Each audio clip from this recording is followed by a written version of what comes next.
আসসালামু আলাইকুম everyone.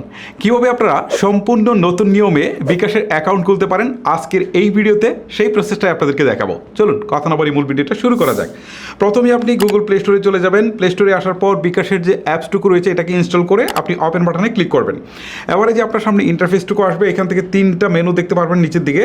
So এখান থেকে লগইন আপডেট রেজিস্ট্রেশন, সো এইটাতে একটা ক্লিক দিবেন। ক্লিক দেওয়ার পর আপনার একটা ফোন নাম্বার দিতে হবে। ওকে, যে নাম্বারটা দিবেন সেই নাম্বারটা যেন আপনার এই ফোনের মধ্যে ইনসার্ট করা থাকে। ওকে, আমি আমার নাম্বারটুকু দিয়ে দিচ্ছি। আমার নাম্বার দেওয়া শেষ। এখন দেখেন পরবর্তী বাটনের পাশে হতে একটা তীর চিহ্ন রয়েছে, এখানে একটা ক্লিক করে দিচ্ছি। ক্লিক করে দেওয়ার পর এখান থেকে অপারেটর সিলেক্ট করতে বলছে। সো এটা আমার জিপির সিম, সো আমি এখান থেকে জিপিটা সিলেক্ট করে দিচ্ছি। এখন একটা ভেরিফিকেশন কোড আমার সিমে যাবে, ঠিক আছে। এই কোডটা আসার পর এটা এখানে বসাতে হবে না, জাস্ট অটোমেটিক কিন্তু এটা এখানে নিয়ে নেবে। দেখেন আপনারা চমকটা। ওকে, দেখতে পাচ্ছেন এখানে আমার কোডটা চলে আসছে। এখন এখান থেকে অ্যালাউ বাটন একটা ক্লিক করে দিলেই কোডটা অটোমেটিক উপরে বসে যাচ্ছে। এখন নিশ্চিতকরণের পাশে যে তীর চিহ্নটা রয়েছে জাস্ট এখানে একটা ক্লিক করে দিচ্ছি। ওকে, বিকাশের এই সুবিধাটা কিন্তু আমার বেশ ভালো লাগে, জাস্ট কিচ্ছু করতে হয় না। ওকে, এখান থেকে হচ্ছে অ্যালাউ করে দিলে কিন্তু কোডটা অটোমেটিক বসে যায়। ওকে, এখন এখানে বেশ কিছু শর্তাবলী রয়েছে, আপনারা চাইলে এগুলো পড়তে পারেন, ঠিক আছে। অ্যাজ ইউজুয়াল যে শর্তাবলীগুলো থাকে সেগুলো। সো এখানে যদি আপনি সম্মতি দিতে চান তাহলে হচ্ছে এখান থেকে আমার সম্মতি আছে, আর পাশের তীর চিহ্নটাতে একটা ক্লিক করে দিবেন। ক্লিক করে দেওয়ার পর এখন বলছে এখান থেকে যে আপনার এনআইডি কার্ডের ছবি তুলুন। সো আপনার এনআইডি কার্ডের ছবি আপনাকে আগে দিতে হবে। ওকে, আমার এই হচ্ছে স্মার্ট কার্ড, এইটার এখন আমি ছবি তুলবো। তবে নিরাপত্তার সাথে আমার স্মার্ট কার্ডের ছবিগুলা বা ইনফরমেশন সবকটাই ব্লার করা থাকবে। এখন ছবি তোলার জন্য এনআইডির ছবি তুলুন, এর পাশে তীর চিহ্ন রয়েছে, এখানে একটা ক্লিক করে দিতে হবে।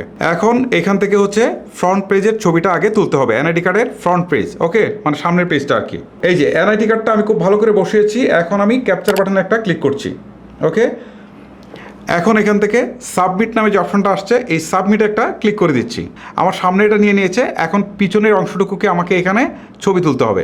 আমি পিছনের অংশটুকুরও ছবি তুলে ফেলেছি। এখন আমি সাবমিট বাটনে একটা ক্লিক করে দিচ্ছি। এখন দেখেন আমার এনআইডি কার্ডের সমস্ত ইনফরমেশনগুলো কিন্তু এখানে চলে আসছে। ওকে, মানে এ টু জেড। তবে নিরাপত্তার সাথে সবগুলাই কিন্তু ব্লার করা থাকবে। ওকে, তারপর একটু স্ক্রল করে নিচের দিকে আসার পর এখানে পরবর্তীর পাশেই দেখেন তীর চিহ্ন রয়েছে, জাস্ট এখানে একটা ক্লিক করে দিতে হবে। ক্লিক করে দেওয়ার পর এখান থেকে আরও কিছু তথ্য এখানে দিতে হবে, যেমন লিঙ্গ। এখানে ক্লিক দেওয়ার পর পুরুষ হলে পুরুষ, মহিলা হলে মহিলা বা অন্যান্য থাকলে অন্যান্য। আয়ের উৎস এটাও দিয়ে দিতে হবে। আয়ের উৎস দিয়ে দিয়েছি। এখন আনুমানিক আয় এটা এখান থেকে দিয়ে দিবেন। তবে এইটা দিলে যে খুব বেশি সমস্যা হবে এরকম কিছু না, আপনি আপনার মতো করে একটা আয়ের উৎস দিয়ে দিবেন। তারপর এখান থেকে পেশা সিলেক্ট করতে বলছে, এখানে ক্লিক দিয়ে আপনি আপনার পেশাটুকু সিলেক্ট করে দিবেন। এখন এখান থেকে সমস্ত ইনফরমেশন দিয়ে দেওয়ার পর নিচের দিকে পরবর্তী বাটনের পাশেই দেখেন একটা তীর চিহ্ন রয়েছে, এখানে একটা ক্লিক করে দিবেন। এখন আপনাকে ছবি তুলতে হবে। ওকে, সো ছবি তোলার জন্য আপনি প্রস্তুত হন। আপনাকে ছবি তোলার জন্য নিচের দিকে দেখেন ছবি তুলুন, তার পাশে তীর চিহ্ন রয়েছে, জাস্ট এখানে একটা ক্লিক দিবেন। এখন কিন্তু ক্যামেরাটা অন হয়ে গেছে, এখন আপনি ছবি তুলবেন। এখন কিন্তু আমার ছবি তোলাও শেষ। এখন নিচের দিকে দেখেন একটা অপশন নিশ্চিত করুন, তার পাশেই তীর চিহ্নটাতে একটা ক্লিক করে দিচ্ছি। ওকে, এখন এখান থেকে বলছে যে সফলভাবে তথ্য সাবমিট করা হয়েছে। তারপরে 2 নম্বর অপশনে বলছে যে ভেরিফিকেশন চলছে।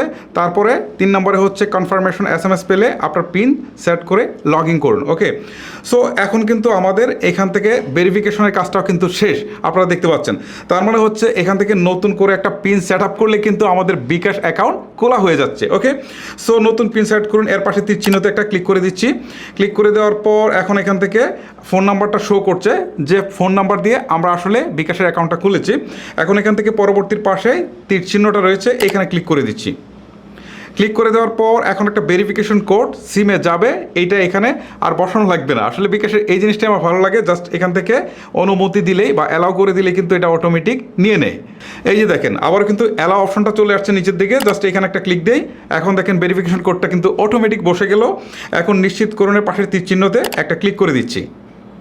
ক্লিক করে দেওয়ার পর এখন দেখেন এখান থেকে বলছে নতুন বিকাশ পিন। ওকে, এখন এখান থেকে বিকাশের জন্য 5 ডিজিটের একটা পিন দিয়ে দিতে হবে, 5 ডিজিট। ওকে, আমি একটা 5 ডিজিটের পিন দিয়ে দিচ্ছি। 5 ডিজিটের পিন নাম্বারটা উপরের দিকে দিয়ে দিচ্ছি। এখন নিচের দিকে বলছে নতুন বিকাশ পিন কনফার্ম করুন। সো এখানে ক্লিক দিয়ে সেম পিন নাম্বারটা আবার নিচে দিয়ে দিব। সো পিন নাম্বারটা আবার দিয়ে দিলাম। এখন নিশ্চিত করুন বাটনের পাশে তীর চিহ্নতে একটা ক্লিক করে দিচ্ছি। বাস, আমার অ্যাকাউন্ট কিন্তু ক্রিয়েট করা হয়ে গেল। এখন কিন্তু আমি যে পিনটা দিয়েছি এই পিনটা দিয়ে সরাসরি আমার বিকাশের অ্যাকাউন্টে জয়েন করতে পারবো বা হচ্ছে বিকাশের অ্যাকাউন্টে প্রবেশ করতে পারবো। ওকে, আমি পিন নাম্বারটা দিয়ে দিচ্ছি। আমার পিন নাম্বার দেওয়া হয়েছে। এখন পরবর্তী পাশে টিক চিহ্নতে একটা ক্লিক করে দেই। এখনই আপনারা দেখতে পারবেন এখন এখান থেকে কিন্তু নাম সেট করতে বলছে। ওকে, আমি এখান থেকে নামটা সেট করে দিচ্ছি। প্রথমে নামের প্রথম অংশ, তারপর শেষের অংশ। ধরেন আপনার নাম যদি আব্দুল মতিন খুসরো থাকে তাহলে প্রথমে আব্দুল মতিন দিবেন, পরে খুসরো দিবেন।